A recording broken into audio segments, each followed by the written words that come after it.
So hi guys, welcome back to my YouTube channel Set Time Bound Goal and this और संदीप भैया। और guys Jack Delhi का result आने के बाद से सबके मन में बहुत सारे डाउट्स आएंगे। फिजिकल रिपोर्टिंग का प्रोसेस क्या है, रिक्वायर्ड डॉक्यूमेंट क्या है, क्या क्या डॉक्यूमेंट्स लेके जाना है, सीट एक्सेप्टेंस फीस क्या देनी है, और अगर हमें फीस रिफंड करवाना हो तो रिफंड का प्रोसेस क्या है।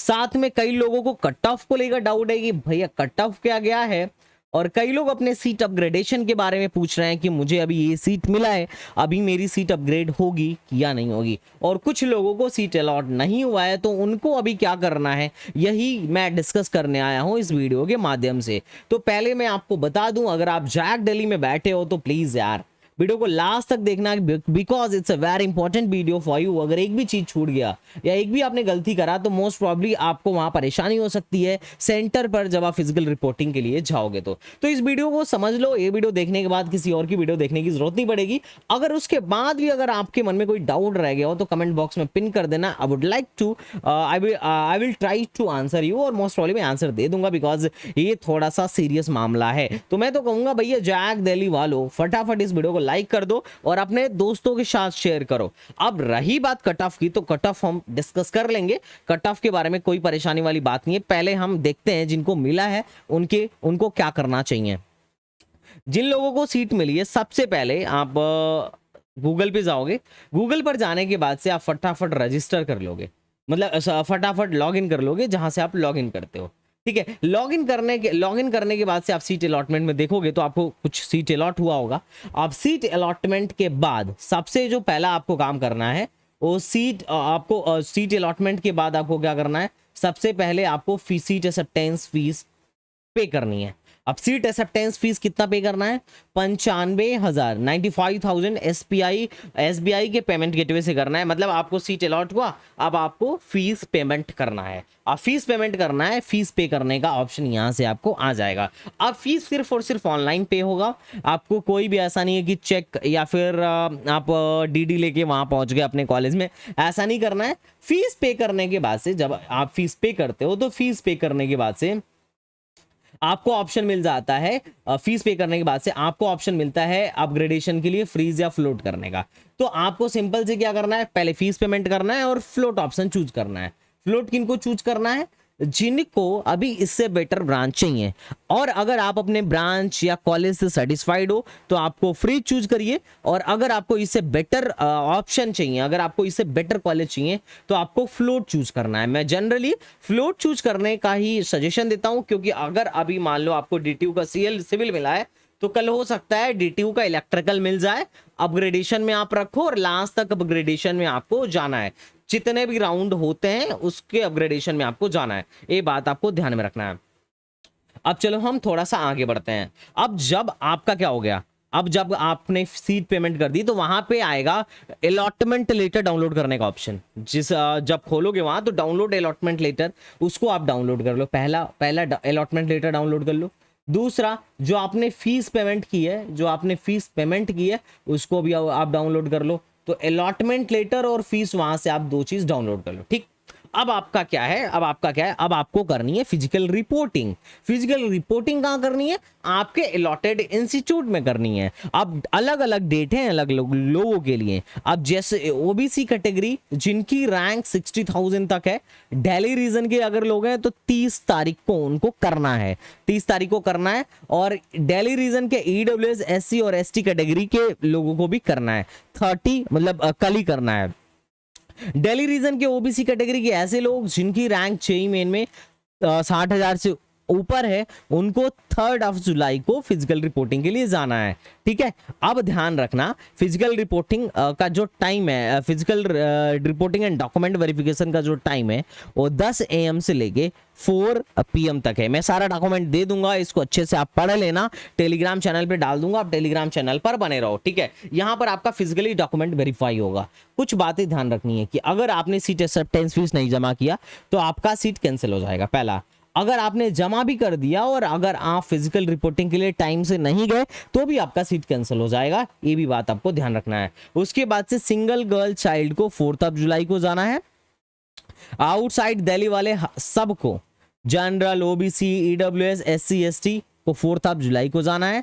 Both Delhi and outside Delhi region को, चाहे वो डिफेंस से हो, कश्मीरी माइग्रेंट हो या पीडी सब कैटेगरी के हो, इनको भी 4 जुलाई को जाना है। दिल्ली रीजन के general candidate with JEE Main rank up to Delhi region के general candidate with JEE Main rank up to 15,000 को 5 जुलाई को जाना है। और दिल्ली रीजन के general candidate with JEE Main rank इतना मतलब 1500 से ऊपर को 6 जुलाई को जाना है। 15 से नीचे वालों को 5 जुलाई को और 15 से ऊपर वाले को 6 जुलाई को। अब आपको ध्यान रखना है कि candidate who has been allotted on seat first round, जिन कैंडिडेट को पहले राउंड में सीट दिया गया है उनको सीट एक्सेप्टेंस फीस जमा करना अति आवश्यक है।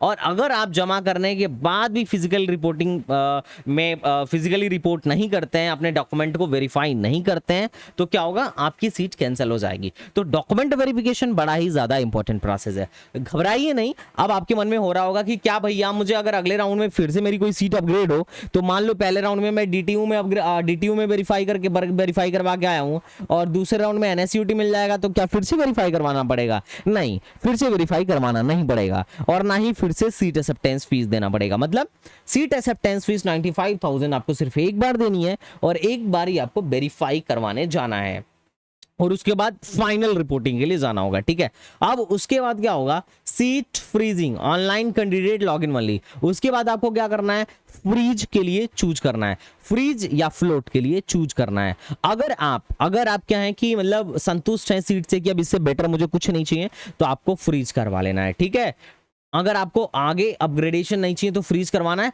अदरवाइज फ्लोट करना है। अब मोस्टली लोग जो है फ्लोट ही चूज करते हैं, क्योंकि जिसको सिर्फ पहला अपना मिल जाता है वही भैया फ्रीज करता है, बाकी लोग को तो पहला ही चाहिए ना, तो वो लोग क्या करेंगे, फ्लोट चूज करेंगे। और फ्रीज या फ्लोट चूज करने का लास्ट टाइम 6 जुलाई है। अब क्या है कि आप पेमेंट को विड्रॉल भी कर सकते हैं। विड्रॉल कैसे करना होता है, तो वहीं जब लॉग इन करेंगे ना तो विड्रॉल का ऑप्शन आएगा। The candidate who opt this option will treated to have withdrawal from all the remaining round। और आप एक 5 मतलब अगले 5th राउंड तक मतलब अगले आगे सारे राउंड तक आप क्या कर सकते हैं, विड्रॉल मार सकते हैं। The seat allotted in such candidate will be cancelled shall be treated vacant। withdrawal option will remain up during physical reporting window। अब क्या है कि अगले किसी भी राउंड में अगर आपको विड्रॉल मारना हो तो आप डेफिनेटली विड्रॉ मार लो और अपनी सीट कैंसिल करा दो। ठीक है, ठीक है। इसका और लास्ट विड्रॉल का जो डेट होगा वो 25 जुलाई को होगा, उसके बाद से आपको विड्रॉल का ऑप्शन नहीं दिया जाएगा। ठीक है, अब बात आती है 5वें पॉइंट की, candidate who has been allotted a seat in round 1 paid the required seat acceptance fee and do not report physically from document verification will admission will cancel. जैसे आपने क्या किया कि पैसा दे दिया, आप वेरिफिकेशन के लिए नहीं गए, तो आपकी सीट कैंसिल हो जाती है और इस केस में आपके पैसे 25 दिन के अंदर वापस आ जाएंगे, लेकिन सीट आपको नहीं दिया जाएगा। अब ऐसा भी केस हो सकता है, आगे हम बात करेंगे। फिजिकल रिपोर्टिंग में क्या है, सीट एक्सेप्टेंस फीस आपको पहले जमा करना है पेमेंट गेटवे के थ्रू और उसके बाद ही क्या करना है, आपको फिजिकल रिपोर्टिंग के लिए जाना है। ठीक है,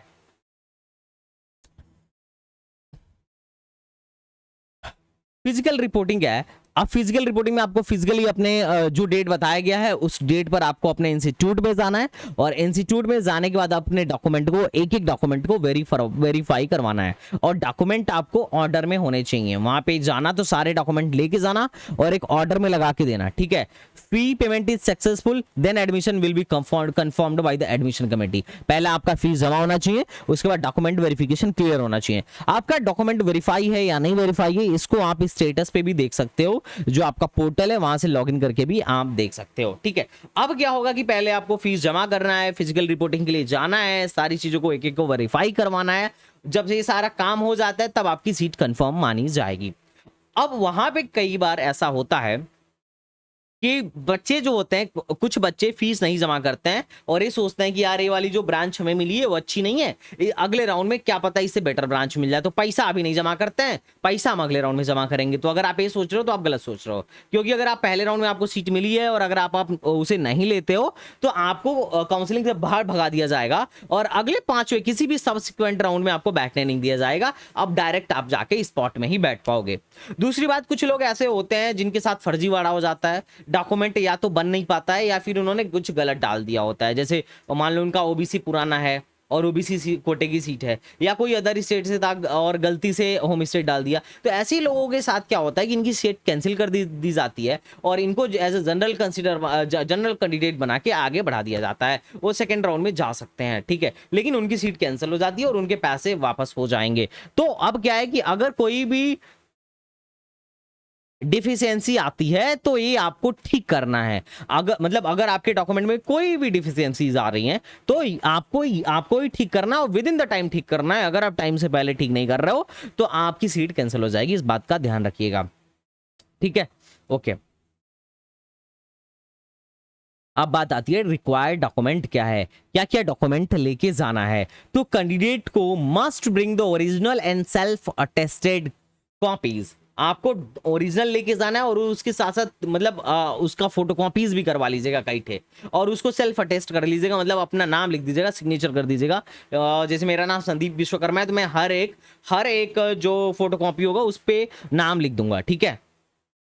Self-attested copies of following document at the time of reporting at the respective university or institute for document verification as per schedule। आपको शेड्यूल के हिसाब से सेल्फ अटेस्टेड विथ ओरिजिनल लेके अपने इंस्टीट्यूट में पहुंच जाना है। क्या क्या लेके जाना है? पहला, जो आपने सीट एक्सेप्टेंस फीस डाउनलोड किया था पहले तो उसको लेके जाना है। एडमिशन लेटर को लेके जाना है और इसी ऑर्डर में लगा लीजिएगा। Online created registration form duly signed by guardian parent and candidate. उसके बाद आपने जो चॉइस फिल करी थी उसकी प्रिंट आउट लेके जानी है, ये भी जरूरी है, ठीक है। Printed after closing the registration, ये नहीं कि पहले वाला लेके जा रहे हैं, नहीं, जो आपका फाइनल हुआ रजिस्ट्रेशन क्लोज होने के बाद जो प्रिंट हुआ उसको। उसके बाद 3 पासपोर्ट साइज फोटोग्राफ। उसके बाद print out of the admit card and score card of JEE main. आपको जेई मेन का स्कोर कार्ड और एडमिट कार्ड भी लेके आना है। Marksheet of qualifying examination 12th, या फिर अगर आप 12th के इक्विवेलेंट थे तो उसको लेके आना है। Print out of seat allotment letter download from seat allotment letter, जो मैंने शुरू में बोला था आपको कि आप इसे डाउनलोड कर लीजिएगा, वो लेके जाना है। डेट ऑफ बर्थ सर्टिफिकेट, अगर डेट ऑफ बर्थ सर्टिफिकेट नहीं है तो 10th वाला चल जाएगा। और बोनस पॉइंट डॉक्यूमेंट अगर आपके पास है, अगर आप IIT दिल्ली के लिए अप्लाई किए थे बोनस पॉइंट के साथ, तो आपको उसे भी लेके जाना है। अगर कोई रिजर्व कैटेगरी है जैसे ओबीसी, एससी, एसटी, मतलब जो भी है, अगर कोई रिजर्व कैटेगरी है या सब कैटेगरी है लाइक डिफेंस, पीडब्ल्यूडी, तो आपको उसे लेके जाना पड़ेगा। फिर मेडिकल फिटनेस सर्टिफिकेट लेके जाना है इन case of general, SC, ST, CW, OBC, EWS, SGTP, मतलब इन सारे लोग को लेके जाना है मेडिकल फिटनेस सर्टिफिकेट। ये आपको गवर्नमेंट हॉस्पिटल से जाके बनवा लेना है। इसका फॉर्मेट मैंने टेलीग्राम पे भी डाल दिया और ऐप पे भी डाल दिया है। और अगर कोई PWD कैंडिडेट है तो उसको PD सब कैटेगरी सर्टिफिकेट लेके जाना पड़ेगा, ये बहुत जरूरी है। तो आई थिंक आपको मामला समझ में आ रहा है, ठीक है। Okay, A certificate of physical disability issued by the competent authority as per provision A, मतलब इसका इन्होंने दे रखा है पर्सन विद डिसेबिलिटी एक्ट 2016। ये मतलब उनके लिए क्या कहते हैं पीडी फिजिकली डिसेबल कैंडिडेट्स के लिए। तो ये आप लोग पढ़ लीजिएगा। अपन लोग आगे बढ़ते हैं। डिफेंस वाले ऑलरेडी गए ही होंगे पहले डॉक्यूमेंट वेरीफाई करवाने के लिए, और आपको क्या करना है, आपको भी सारे डॉक्यूमेंट्स लेके आने हैं टाइमली। अब बात करते हैं फ्रीजिंग ब्रांच एंड इंस्टीट्यूट, ठीक है। Freezing in case of candidate desire to continue the branch allotted to him or her at the time of admission. अगर सिंपल सा बात है, अगर आपको अगले किसी राउंड में नहीं जाना है, आपको जो ब्रांच मिला है अगर आप उसमें कंफर्टेबल हो, फाइनली फ्रीज करो और बात खत्म करो, आप वहां एडमिशन लो और खत्म। अगर आपको क्या करना है, ब्रांच अपग्रेड करवाना है तो आपको फ्लोट करना पड़ेगा और अगले राउंड में आपकी ब्रांच या तो अपग्रेड होगी, अगर अपग्रेड होगी तो पुराना वाला ब्रांच कैंसिल हो जाएगा और नई ब्रांच दे दी जाएगी, और अगर आपकी ब्रांच अपग्रेड नहीं होगी तो पुराना वाला ब्रांच आपका बना रहेगा, रिटेन रहेगा। तो इसके लिए आपको परेशान होने की जरूरत नहीं है। ब्रांच अपग्रेडेशन बड़ा सिंपल है, ठीक है, that's a very easy point. लेकिन इसके लिए ध्यान रखिएगा कि आपका चॉइस फिलिंग बहुत ही बेहतरीन तरीके से होना चाहिए, ठीक है। तो ये कुछ बातें थी जो आपको ध्यान में रखनी है। अगर इसके अलावा अगर आपके मन में कोई भी डाउट हो, आपको नहीं समझ में आ रहा हो कि भैया अभी क्या करना है क्या नहीं करना है, तो आप मुझे बता देना, मैं उसका कमेंट बॉक्स में उसका आंसर दे दूंगा। तो चलिए मिलते हैं नेक्स्ट वीडियो में, तब तक के लिए बाय बाय, टाटा एंड जय हिंद।